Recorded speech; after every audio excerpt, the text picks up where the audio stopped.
Now that we've been briefed on remote access best practices from the OpEx Leadership Network, let's take a glimpse into how General Mills has been handling virtual startups. As one of the world's leading food companies, General Mills operates in more than 100 countries, and they market consumer brands like Cheerios, Nature Valley, Betty Crocker, and YoPlate. So as the COVID-19 pandemic imposed travel restrictions, General Mills had to adapt quickly to ensure they could not only keep production running as usual, but increase it if they had to in order to meet supply chain demands. This also meant handling tasks remotely like machine startups, which would usually require a supplier's technician to be on site. Here to discuss how General Mills has handled virtual startups is packaging engineers Mariah Bohks and Popp. Hi Mariah and Jimmy, thank you so much for joining us today. Hey Natalie, thanks for having us. Hey, thanks for the invite. Prior to COVID-19, was General Mills already doing virtual startups or things like remote access and monitoring with its suppliers and manufacturing partners?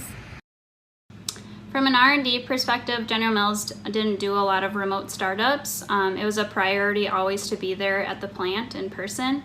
I know there was equipment to do so, but we never used it for a virtual startup. Yeah, I think the examples were specific to application. So our Annie's brand, for example, has launched products this way by utilizing existing manufacturing capabilities in network or proven through our pilot plans, and then innovating more so on ingredients and formulations they knew our manufacturers could handle. So for a big new startup, it did kind of seem like a final frontier on virtual collaboration. Definitely. And can you briefly walk me through that process of how General Mills decided to begin conducting startups virtually? What did that look like for you guys? Yeah, I think the decision went so fast, it didn't really have time to see the full process.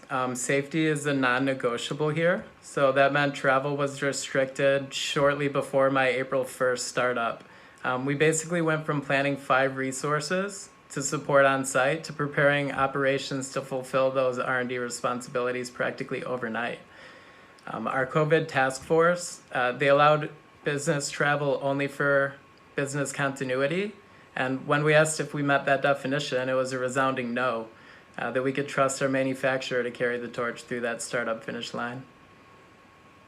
And were there any apprehensions or concerns General Mills had around virtual machine startups? I know many companies are worried about opening up their network and the security threats that come with that process. Was that top of mind for you? There was definitely concerns when we had to pivot to do the virtual startup.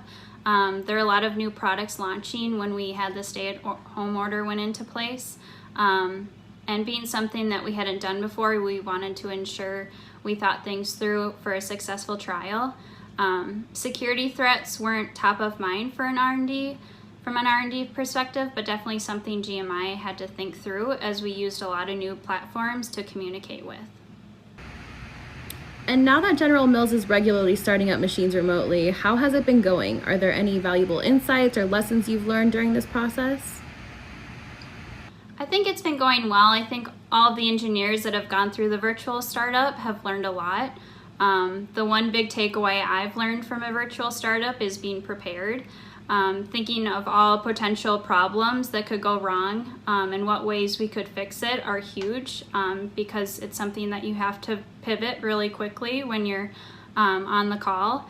And you just have to make sure that you have the right people involved as well. Yeah, and to speak on behalf of my projects or products, one was a relaunch of Dunkaroos. And for that one, we did have a very special team who was able to define the key attributes and requirements early, and then got lucky for having a manufacturer who was so interested in building this strong rapport. So it did go really well, but the biggest lesson I've learned was also that virtual startups don't actually mean less work for R&D. I think it's a lot more, as we now have to prepare manufacturers to cover R&D objectives.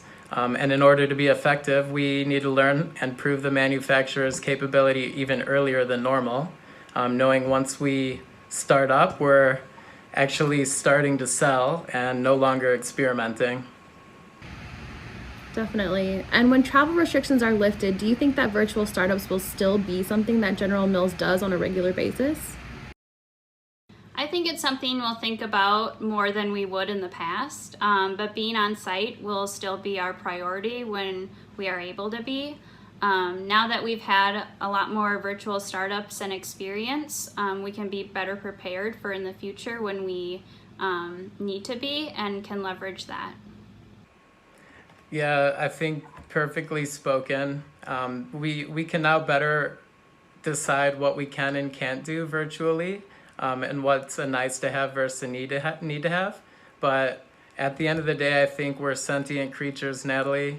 So anybody who's endured a quarantine alone will agree that there's never going to be an equal for face-to-face or building trust. Just like there'll never be a replacement to seeing a manufacturing line make a product you've spent several months or years designing. Aaron and I were just talking about how things like remote access or virtual FATs were struggling to gain traction in this industry prior to COVID-19.